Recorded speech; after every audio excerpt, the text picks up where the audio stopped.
नमस्कार दोस्तों, हम पढ़ रहे हैं वोकैबलरी। और वोकैबलरी हम कहाँ से पढ़ रहे हैं आपको पता ही है। अगर आप मुझे फॉलो कर रहे हैं पहले से तो आपको ये चीज़ मालूम होनी चाहिए कि हम लोग वोकैबलरी को अच्छा बनाने की कोशिश कर रहे हैं। यानी वोकैबलरी का जो बहुत बड़ा पोर्शन है, बहुत बड़ा रोल है हमारी प्रिपरेशन में, आपकी प्रिपरेशन में। और अगर वो पिलर हम मजबूत कर लेते हैं तो वोकैबलरी पर हमारी कमांड अगर अच्छी हो जाती है तो हम किसी भी एग्ज़ाम्स को अच्छे से क्रैक कर पाएंगे, यानी उसमें बढ़िया से नंबर ले पाएंगे। तो वोकैबलरी का जो कनेक्शन है वो आपके एग्ज़ाम्स के साथ तो है ही है, उसके साथ साथ आपके पर्सनालिटी के साथ भी वोकैबलरी का जो कनेक्शन है वो बनता है। पर्सनालिटी, अगर आपके वर्ड्स, जैसे अब मैं आपको कई बार पहले भी बता चुका हूँ, अगर आपके पास शब्दों का भंडार है, आपके पास अच्छे इफ़ेक्टिव वर्ड्स हैं, तो आप अपनी बात को इफ़ेक्टिव तरीके से कनेक्ट कर पाएंगे लोगों के साथ। आप उनको अपनी तरफ आकर्षित कर पाएंगे, आप अपनी बात को मनवा पाएंगे लोगों के सामने। लेकिन अगर आपके पास साधारण से शब्द हैं, अगर आपके पास इफ़ेक्टिव वर्ड्स हैं नहीं, अगर आपके शब्दों में ताकत नहीं है, तो आप कहीं पर भी बोल कर आ जाते हैं, आपकी बात को कोई भी तवज्जो नहीं देने वाला है। तो वोकैबलरी हम लोग पढ़ रहे हैं। सबसे पहले हमने पढ़ा था 30 days to a more powerful vocabulary से हमने वोकैबलरी पढ़ी है। और इस किताब को हमने 30 दिन के अंदर ख़त्म किया, 30 लेक्चर के अंदर हमने इसको ख़त्म किया है। उसके बाद इसके ख़त्म होने के बाद हमने स्टार्ट किया था 6 वीक। और 6 वीक को भी पढ़ते पढ़ते हम लोगों ने पहला वीक जो है वो, यानी फर्स्ट वीक हम लोग क्या कर चुके हैं, ख़त्म कर चुके हैं। 7th यानी 7 लेक्चर ऑलरेडी मैं आपको दे चुका हूँ। अगर आप ये वीडियो देख रहे हैं तो इसके पहले आप ये 7 लेक्चर्स, ये 7 लेक्चर्स आप ज़रूर जाकर देख लीजिए। यानी 6 वीक बुक जो है हम पढ़ रहे हैं और उसके अंदर से हमने फर्स्ट वीक ऑलरेडी कंप्लीट कर लिया है। फर्स्ट वीक कंप्लीट करने के बाद में हमारा आता है first intermission. First intermission in the sense कि एक वीक कंप्लीट करने के बाद में एक थोड़ा पॉज दिया गया, गैप दिया गया है, ताकि आप अपना इवैल्यूएशन कर पाएँ कि आपने पिछले वीक में क्या क्या पढ़ा है और कितना आपको याद रहा है। यही इस फर्स्ट इंटरमिशन का मकसद है, आपको बताने का, आपको ये वीडियो देने का। और इस इंटरमिशन के दौरान मैं आपको बताने वाला हूँ कि किस प्रकार से जो इंग्लिश वोकैबलरी है या जो वर्ड्स आप पढ़ रहे हैं उनको कितने इफ़ेक्टिव तरीके से और कैसे इफ़ेक्टिव तरीके से आप उसको याद रख सकते हैं।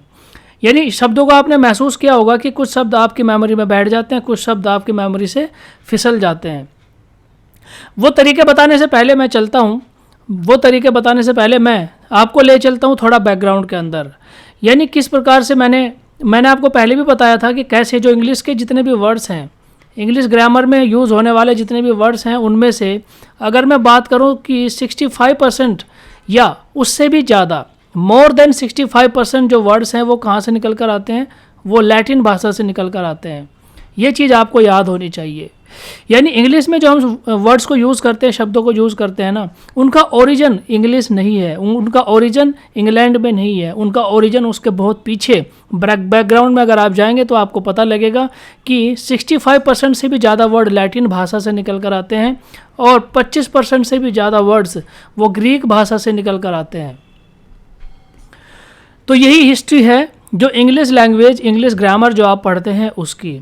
उसमें भी अगर मैं आपको लर्निंग मेथड की बात करूं, क्योंकि रटने से आपको ये चीज़ें याद नहीं होने वाली हैं। अब हम बात करते हैं लर्निंग मेथड की कि किस प्रकार से आप इतने सारे शब्दों को याद कर पाते हैं, उसका क्या तरीका होना चाहिए। उसके लिए एक छोटी सी चीज़ मैं आपको बताता हूं कि अगर कोई भी वर्ड आपको सीखना है तो आपको उसकी हिस्ट्री जान लेनी चाहिए। जैसे अगर आपको किसी देश के बारे में जानना है, अगर आपको किसी व्यक्ति के बारे में जानना है, ठीक है, तो आपको उसकी क्या जान लेनी चाहिए, उसकी हिस्ट्री जान लेनी चाहिए। उसकी हिस्ट्री में आपको क्या मालूम पड़ेगा, उसकी हिस्ट्री में आपको पता लगेगा कि वो देश, वो कंट्री या वो आदमी जिसके बारे में आप जानना चाहते हैं उसका बैकग्राउंड क्या था, वो कहाँ से स्टार्ट हुआ, किस प्रकार से उसने जर्नी कंप्लीट करी है अपनी और कहाँ तक अब वो पहुँचा है। तो अगर आपको वो पता लग जाता है तो आपके लिए आसान हो जाता है, आपकी मेमोरी में वो चीज़ फिट होना आसान हो जाता है। आपकी मेमोरी उसको हमेशा के लिए ग्रास्प कर लेती है और अपना बना लेती है। तब जब भी आपको उसकी ज़रूरत पड़ेगी वो आपको याद आ जाएगा। इसके लिए मैं आपको कुछ 1-2 एग्जांपल देना चाहता हूँ। जैसे एक वर्ड हम यूज़ करते हैं हमेशा, और मैंने आपको ये वर्ड पहले भी पढ़ाया है, ठीक है, मॉडलिन। एक वर्ड है मॉडलिन। मॉडलिन का वैसे तो मतलब होता है एक्सेसिव सेंटिमेंटल। एक्सेसिव सेंटिमेंटल का मतलब होता है कि जब कोई व्यक्ति या कोई औरत सेंटिमेंटल ठीक है, जब कोई पर्सन बहुत ज़्यादा सेंटिमेंटल हो जाता है, यानी भावुक हो जाता है, ठीक है, इमोशंस में खो जाता है हद से ज़्यादा, ठीक है, एक लिमिट से ज़्यादा, उसके लिए हम यूज़ करते हैं मॉडलिन। ये तो है मॉडर्न वर्ड, यानी जो आज हम पढ़ रहे हैं आपकी इंग्लिश ग्रामर के अंदर, उसका मतलब होता है एक्सेसिव सेंटिमेंटल या फुल ऑफ, अगर आप इसको चाहें तो इस प्रकार से भी लिख सकते हैं, फुल ऑफ टीयर्स, ठीक है, यानी आंसुओं से भरा हुआ, एक्सेसिवली सेंटिमेंटल, ये हमारा वर्ड है आज जो हम पढ़ रहे हैं ग्रामर के अंदर। लेकिन क्या आपको पता है इसकी हिस्ट्री क्या है? अगर आप इसकी हिस्ट्री में जाएंगे तो आपको समझ में आएगा कि ये वर्ड बना कहाँ से है और किस प्रकार से आया है और इसका ये मीनिंग कैसे आया है।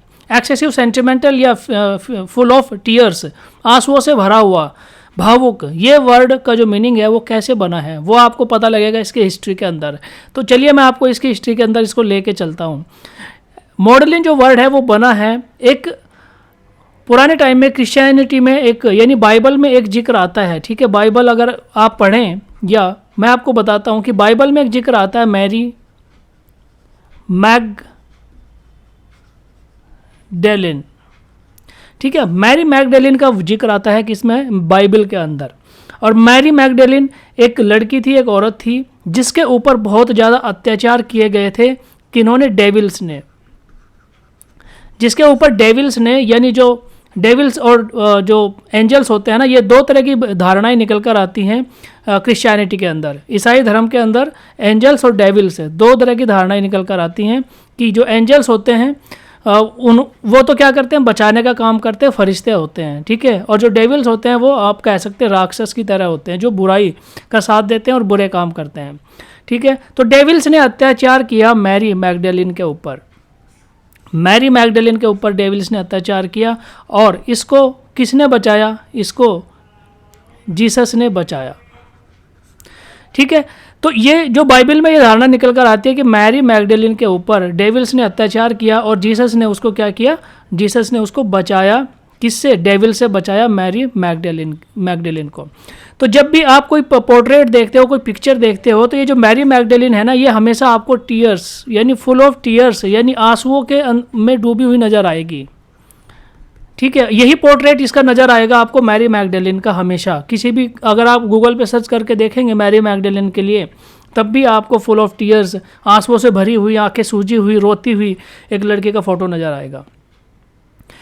तो वहाँ से इसकी जर्नी होती है मैरी मैगडेलिन से, और मैरी मैगडेलिन को जब आप कालांतर में आगे देखते हैं तब इसको मैगडेलिन से इसको कन्वर्ट करके बना दिया जाता है मॉडलिन, ठीक है, मैगडेलिन से मॉडलिन। और जो मतलब है, क्योंकि इसका जो पोर्ट्रेट था वो इसी प्रकार से था, डेविल्स के अत्याचारों से इसको क्या था, ये परेशान थी, इसके जो टीयर्स थे वो हमेशा आंसुओं में डूबी रहती थी, रोती रहती थी, ठीक है। तो इसीलिए मैगडेलिन से बना मॉडलिन, और मॉडलिन का जो मीनिंग है वो बना एक्सेसिवली सेंटिमेंटल या फुल ऑफ टीयर्स। तो ये स्टोरी है मॉडलिन वर्ड के पीछे। मैं आपको केवल ये इंडिकेट करना चाह रहा हूँ कि कोई भी जो वर्ड आप पढ़ रहे हैं ना ग्रामर के अंदर, उसके पीछे कुछ ना कुछ जरूर कोई ना कोई हिस्ट्री जुड़ी है। तो अगर आप वो हिस्ट्री समझ लेते हैं तो आपको पता लग जाएगा कि किस प्रकार से वो वर्ड बना है और उसका मीनिंग किस प्रकार से फॉर्म हुआ है। तो यही मेरा मकसद था आपको समझाने का कि मैरी मैगडेलिन के थ्रू आप मॉडलिन वर्ड को समझ सकते हैं अगर आप उसकी हिस्ट्री को जान पाएंगे। तो दोस्तों, अगर मैं आपको ये बताऊं, एक फैक्ट मैं आपको और बताना चाहता हूं कि अंग्रेजी को हम क्यों पढ़ते हैं या वोकैबुलरी को हम क्यों पढ़ते हैं, उसको पढ़ने की ज़रूरत क्यों पड़ती है, ठीक है। उसके दो कारण हैं।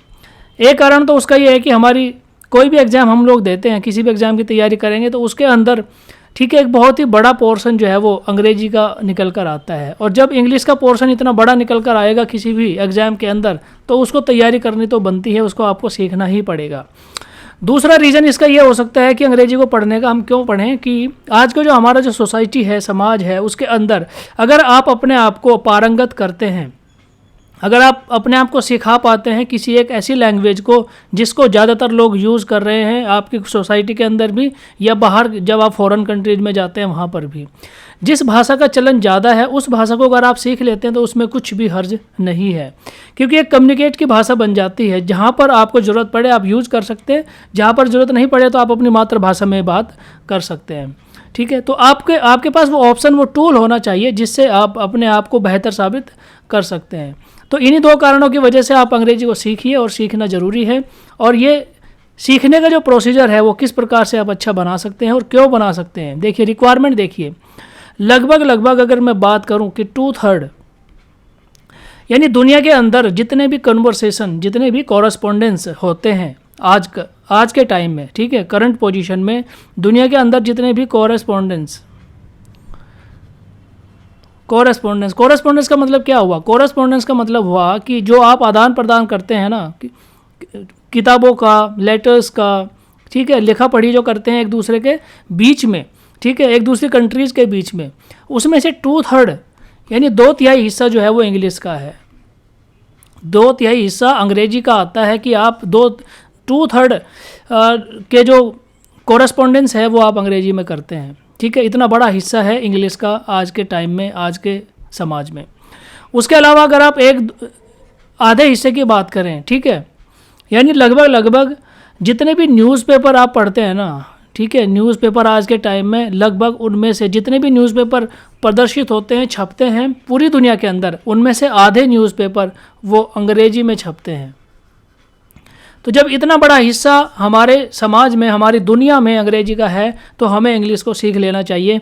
वो हमारी पर्सनालिटी को इम्प्रूव करेंगे, वो हमारी नॉलेज बढ़ाने की जो शक्ति है उसको इम्प्रूव करेंगे। अब मैं बात करना चाहता हूँ कि किस प्रकार से हम इसको बढ़ा सकते हैं, अपने अंग्रेजी को अच्छा कर सकते हैं, उसके क्या क्या तरीके होने चाहिए। देखिए मैंने एक वीडियो आपको दिया था पहले, ठीक है, जिसमें मैंने आपको 5 तरीके बताए थे कि 5 तरीक़ों के थ्रू हम क्या कर सकते हैं, अपनी वोकैबुलरी को या अपनी इंग्लिश ग्रामर को अच्छा कर सकते हैं। ये 5 तरीके कौन कौन से थे, यहाँ पर मैं थोड़ा शॉर्ट में आपको बता देता हूँ। सबसे पहला तरीका था रीड, दूसरा तरीका था राइट, तीसरा तरीका था मेमोराइज, चौथा तरीका था कनेक्ट और 5वां तरीका था यूज़। ये 5 तरीके मैंने आपको बताए थे उस वीडियो के अंदर। अगर आप डिटेल में इन तरीकों के बारे में जानना चाहते हैं कि किस प्रकार से आप अंग्रेजी को सीख सकते हैं बहुत ही आसान तरीके से और कैसे आप चीज़ों को याद रख पाएंगे, वो इस वीडियो के अंदर दिया हुआ है। इसका लिंक आपको डिस्क्रिप्शन में मिल जाएगा या इधर आई बटन पर भी, वीडियो के लास्ट में जब आप पहुंचेंगे तब वहां पर भी इसका पॉपअप जो विंडो है वो आपको मिल जाएगा, उस पर क्लिक करके आप वीडियो को देख सकते हैं। तो तरीका क्या है, सबसे पहले आता है रीड का। जब आप किसी चीज़ को रीड करते हैं ना, आप हैबिट बनाइए उसको पढ़ने की, क्योंकि जब तक आप पढ़ेंगे नहीं तब तक आप सीखेंगे नहीं। अगर आप ये चाहते हैं कि आप केवल ये वीडियो देखकर आप वोकैबुलरी सीख जाएं तो वो पॉसिबल बिल्कुल भी नहीं है। आपको अपना ऑरा, अगर आप यहाँ पर एग्जिस्ट करते हैं ना, तो आपका जो ऑरा है, आपके चारों तरफ का जो वातावरण है, जो माहौल है, वो आपको ऐसा बनाना पड़ेगा ताकि आप अंग्रेजी को सीख पाएँ। और वो माहौल किस प्रकार से बनेगा, वो बनेगा आपके रीडिंग हैबिट से। रीडिंग हैबिट में आप अपनी न्यूज़पेपर को लेके आइए, आप मैगजीन को लेके आइए, या और भी जो चीज़ें हैं, आपकी जो नोटबुक, आपकी जो टेक्स्ट बुक है ना, अगर आप स्कूल कॉलेज में पढ़ते हैं, अगर आपके पास जो टेक्स्ट बुक है वो भी आप पढ़ सकते हैं। उसके अलावा जो बेस्ट सेलर बुक्स आती हैं, अगर आपके पास टाइम है तो आप बेस्ट सेलर्स को भी पढ़ सकते हैं। अच्छी किताबों को पढ़ने की हैबिट डालिए।